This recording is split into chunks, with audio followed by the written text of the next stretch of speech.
Hello everybody, today I'm going to be unboxing and trying out a new set of Ohuhu markers. I recently purchased them and they just arrived, so I want to unbox them and try them out. I've been wanting these for quite a while, so I am excited to try them out. So make sure to hit that subscribe button and let's just get right into the video. So I think it is time to open them. So they gave me this really cool pamphlet full of colors and art, as well as a clear sheet to protect my pages from bleeding, and also two swatch cards for all the markers. The markers themselves are really nice. One side is a brush tip and the other side is a chisel tip. And so I just got started on those cards, and I did accidentally start with the second card. Not that it really matters or anything, but we start off with kind of like the bluey greens, and this took forever because I had to find each marker and then color it in. So I made sure not to be like perfect about it because I didn't want to spend eternity on this. So yes, they are a bit outside of the lines, but it doesn't really bother me because this is mainly just for reference. But yeah, there is the first card done, and on to the second. This one started off with more yellows and browns. And I feel like most marker sets usually don't give you that many options for like brown and yellow colors, but this one did, and I am so happy about that because I often struggle to find like the right brown because I feel like they're either like super dark or really light. But from that we kind of move into the reds and purples, and of course some nice variety there. And can we talk about how satisfying this is to watch? I feel like I could just sit here and watch this all day. But at last, I was finally towards the end and I marked in my last three, and the only marker I couldn't put was the colorless blender, so there it is. But here are the swatch cards. And I was excited, I've been waiting for this, so I decided to just jump right into trying them out. So I kind of wanted to get a feel for them first, so I just drew kind of like a blended patch and then tried out the colorless blender as well, which I noticed actually picked up the color more than blended them together. And I found the best method was to just use the lighter marker and just use that to mix the two colors together. But I felt ready for more than just a blob, so I decided to just draw a super simple slice of cake. I feel like I always draw this, but it lets me focus more on the coloring rather than also the drawing.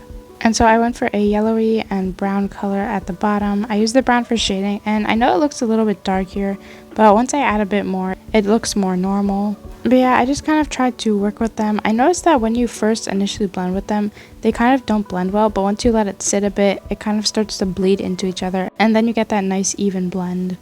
But yeah, just kind of figuring things out along the way. Obviously, I wasn't going for any sort of perfection because I knew I had never used these before and it was going to take some adjusting, but it was fun to try them out and kind of start to learn how to use them. But anyways, then I moved on to frosting, and so I went for a pink color. Also very typical of me, but you know, I just had to do it. I also didn't exactly have a reference for this drawing, so some of the shading might not make sense. But again, I wasn't really focusing on how good the product was, just on using the markers. But yeah, I finished up with the frosting, and then I moved on to the whipped cream on top, and I used two grays for this, a darker one and a lighter one. And of course we can't forget the little cherry on top, where I just used two reds, and I also took that darker red and put it in some of the frosting to make some even darker shadows. That finished the cake off, but I thought I'd draw a little bit more, so I decided to draw a cute little daisy at the bottom. And whoa, that's a very dark gray. Luckily I was able to kind of blend it out a bit. But yeah, there's the daisy, very simple but cute. And the next one is even more random. I decided to draw an egg. I'm not sure why, it just kind of came to me, and I was already using yellows and grays, so I thought I might as well.